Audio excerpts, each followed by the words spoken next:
उत्तर प्रदेश में डीएलएड की लोकप्रियता बिल्कुल गर्त में जा चुकी है। कभी रोजगार की गारंटी माने जाने वाले कोर्स की आज हालत ये हो चुकी है कि सत्र 2025-27 में एडमिशन की प्रक्रिया पूर्ण होने के बावजूद भी आधे से ज़्यादा सीटें खाली रह गई हैं। प्राइवेट कॉलेज की तो बात छोड़ ही दीजिए, जो गवर्नमेंट कॉलेज होते हैं जिसे आप डाइट के नाम से जानते हैं, उसमें भी कोई भी ऐसा डाइट नहीं है जिसमें 100% सीटें भरी हों। 67 डाइट हैं टोटल उत्तर प्रदेश में और किसी भी डाइट में पूरी सीटें नहीं भर पाई हैं। इसके संबंध में आप आर्टिकल देख पा रहे होंगे। हालांकि इसके पीछे एक रीजन नहीं है, सरकार की नीतियां, रोजगार के अवसर पैदा ना हो पाना, शिक्षण कार्य को छोड़ करके बाकी सभी कार्य शिक्षकों पर थोपना। दिनांक 22 मई 2026 को कार्यालय खंड शिक्षा अधिकारी नवाबगंज बरेली के द्वारा एक पत्र जारी किया गया था, जिसमें सभी प्राथमिक विद्यालय, उच्च प्राथमिक विद्यालय और कंपोजिट विद्यालयों को ये जिम्मेदारी दी गई थी कि गौवंश के भरण पोषण हेतु 100 कुंटल भूसा एकत्रित करने की जिम्मेदारी उनको दी गई थी और अगर ऐसा करने में वो असफल होते हैं तो उनके ऊपर विभागीय कार्रवाई करने की बात कही गई थी। मतलब आप सोचिए कि कोई एक विद्यालय का जो इंचार्ज होगा, प्रिंसिपल या फिर सहायक अध्यापक, वो अब भूसा एकत्रित करने का काम करेगा। ये हालत हो चुकी है। समाज में जब इसका विरोध किया गया कि क्या विद्यालय इसीलिए बनाए गए हैं कि भूसा एकत्रित किया जाए या फिर ये चीज़ें, तो इनके द्वारा इसमें आंशिक तौर पर संशोधन किया गया। दिनांक 25 मई 2026 को एक संशोधित पत्र जारी करते हुए खंड शिक्षा अधिकारी ने यह कहा कि भूसा एकत्रित करने का जो आदेश था वो स्वैच्छिक है, इसमें किसी प्रकार का कोई भी दबाव नहीं है। लेकिन पहले वाले लेटर में साफ तौर पर लिखा गया था कि अगर ऐसा नहीं किया जाता है विद्यालयों के द्वारा तो विभागीय कार्रवाई की जाएगी और अब उस लेटर में बदलाव किया गया है। इसका मतलब क्या हो गया? इसका मतलब ये हो गया कि शिक्षा व्यवस्था पूरी तरीके से चरमरा गई है और इसके पीछे केवल एक इंस्टीट्यूशंस का हाथ नहीं है, बल्कि मीडिया का भी उसमें उतना ही बड़ा रोल है।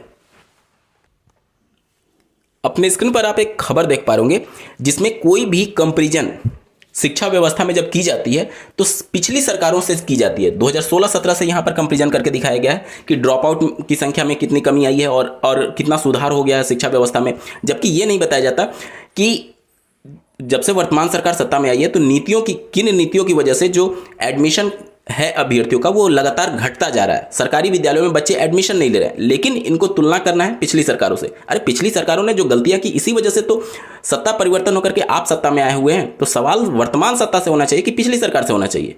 अब ये किसी पार्टी विशेष की बात नहीं है, कोई भी सत्ता में रहे सवाल उसी से होना चाहिए। लेकिन मीडिया इस तरीके से परसेप्शन बना देता है कि पिछली सरकारों में इतना ड्रॉप आउट था और इस सरकार में इतना ड्रॉप आउट है। आपको ये पूछना चाहिए कि जो नीतियां चलाई गई, स्कूल मर्जर और साथ ही साथ एक ही परिसर में जो विद्यालय थे उनको आपस में मर्ज कर दिया गया, तो आखिर उसकी वजह से कितना अभ्यर्थियों की संख्या में कमी आई हुई है, ये सारे रिपोर्ट पब्लिक होने चाहिए। साथ ही साथ इन नीतियों की वजह से क्या ऐसा प्रभाव हो गया कि एडमिशन की संख्या जो है वो साल दर साल घटती जा रही है। तो इन चीज़ों को छोड़ करके इन्हें कंपैरिजन करना है पिछली सरकारों से। और हद तो तब हो जाती है जब पिछले सत्र में प्रवेश के बाद आधे से ज़्यादा आपकी सीटें खाली रह गई हैं और इस शैक्षणिक सत्र 2026-28 में डीएलएड प्रवेश की प्रक्रिया प्रारंभ होने जा रही है। पीएनपी कार्यालय के द्वारा उत्तर प्रदेश शासन को एडमिशन के लिए प्रस्ताव भेजा गया है और अगर मंजूरी मिल जाती है तो जून के प्रथम सप्ताह से डीएलएड में प्रवेश के लिए प्रक्रिया प्रारंभ कर दी जाएगी। हालत देखिए उत्तर प्रदेश की हालत क्या हो चुकी है। आप इसको ऐसे समझिए, मान लीजिए एक रेलवे स्टेशन है, उसमें जितनी कैपेसिटी है पैसेंजर्स को ले जाने के लिए उससे ज़्यादा वहाँ पर ऑलरेडी हैं और बावजूद इसके अभी भी स्टेशन पर लगातार पैसेंजर्स की संख्या बढ़ती जा रही है। मतलब कि जो पैसेंजर पहले से वहाँ पर अवेलेबल है वो खाली नहीं हो रहे हैं और नए पैसेंजर को वहाँ पर ज़बरदस्ती भेजने का काम किया जा रहा है। उत्तर प्रदेश में अगर आप देखें तो 2018 में लास्ट वैकेंसी आई थी, उसके बाद आप देखिए कौन कौन से बैच निकल चुके हैं। जो अंतिम बैच इस शिक्षक भर्ती में सम्मिलित हुआ था वो 2015 बैच था, उसके बाद से 2017 बैच, 18 बैच, 19 बैच, 20 में एडमिशन नहीं हुआ, 21 batch, 22 batch, 23 batch, 24 batch, 25 batch और अब 26वें बैच की तैयारी चल रही है। मतलब आप सोचिए 9 बैच निकल चुके हैं। अगर हम लोग एवरेज भी मान लें कि प्रत्येक बैच में 1.5 लाख एडमिशन हुआ होगा, एवरेज मैं मान लेता हूँ, हालांकि इससे ज़्यादा ही हुए होंगे कुछ एक वर्षों में, चलिए एवरेज मान लेते हैं, तो यहाँ पर लगभग 13,50,000 ऐसे कैंडिडेट आ जाते हैं जो कि केवल डीएलएड हैं और इनको अभी तक एक भी मौका नहीं मिला शिक्षक भर्ती में सम्मिलित होने के लिए। हालत ये हो चुकी है कि बिना भविष्य में राह दिखे बिना अभ्यर्थियों को जबरदस्ती डीएलएड कोर्स में प्रवेश दिलाया जा रहा है। आखिर इन कोर्सेज की अभी ज़रूरत क्या है? अगर हम लोग बात करें तो प्राइवेट विद्यालयों में सरकार पूरी तरीके से नाकाम है जो एनसीईटी की गाइडलाइन है उसके अनुरूप शिक्षकों को हायर कराने के संदर्भ में सरकारी आपके पास उतने पद नहीं है, तो क्या जरूरत है हर साल डीएलएड में प्रवेश कराने की, जब आपके पास स्पष्ट संदेश जा रहा है कि अभ्यर्थी यहाँ पर इंटरेस्टेड नहीं है। आधी से ज़्यादा सीटें खाली होने का सीधे सा संकेत ये है कि अभ्यर्थी इंटरेस्टेड नहीं है। या तो आप सीटों की संख्या में कमी करिए। ऐसे विद्यालय इंस्टीट्यूशंस जो कि मान्यता के सारे मानक को पूर्ण नहीं करते हैं, क्यों आप मान्यता देते हैं? इतनी ज़्यादा कॉलेज हो चुके हैं डीएलएड के और उनकी सीटें तक नहीं भर पा रही हैं, तो आप उनसे सब कुछ एक बार क्रॉस वेरीफाई करिए। अगर जो फुलफिल नहीं कर रहा है तो उनकी मान्यता आप खत्म करिए।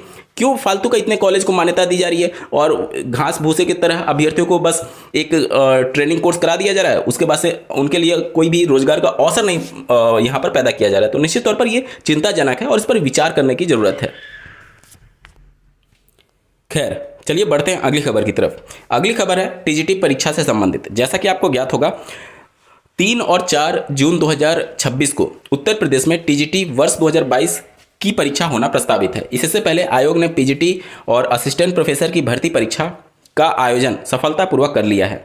टीजीटी परीक्षा को लेकर के जितने भी एजेंसीज हैं वो पूरी तरीके से सतर्क हैं कि किसी भी प्रकार का कोई भी अप्रिय घटना ना हो जाए। जिस तरीके से लेखपाल के पेपर को लेकर के, यूपीएसआई के पेपर को लेकर के सोशल मीडिया साइट्स पर अफवाहें उड़ी, शासन प्रशासन और आयोग नहीं चाहता है कि इस प्रकार की कोई भी विवाद उत्तर प्रदेश टीजीटी परीक्षा से जुड़े। इसी वजह से जितने भी संदिग्ध हैं उनमें से यहाँ पर उनकी एक तरीके से मॉनिटरिंग की जा रही है कि इस तरीके का कोई भी अप्रिय घटना टीजीटी की परीक्षा में ना देखने को मिले। आप स्क्रीन पर देख पा रहे होंगे टीजीटी परीक्षा एसटीएफ की निगरानी में संदिग्ध 30 मई से डाउनलोड होंगे प्रवेश पत्र। एक बार जल्दी से देख लेते हैं। उत्तर प्रदेश शिक्षा सेवा चयन आयोग की ओर से प्रशिक्षित स्नातक यानी टीजीटी 2022 भर्ती के 3539 पदों के लिए लिखित परीक्षा 3 और 4 जून को 2-2 पालियों में आयोजित की जाएगी।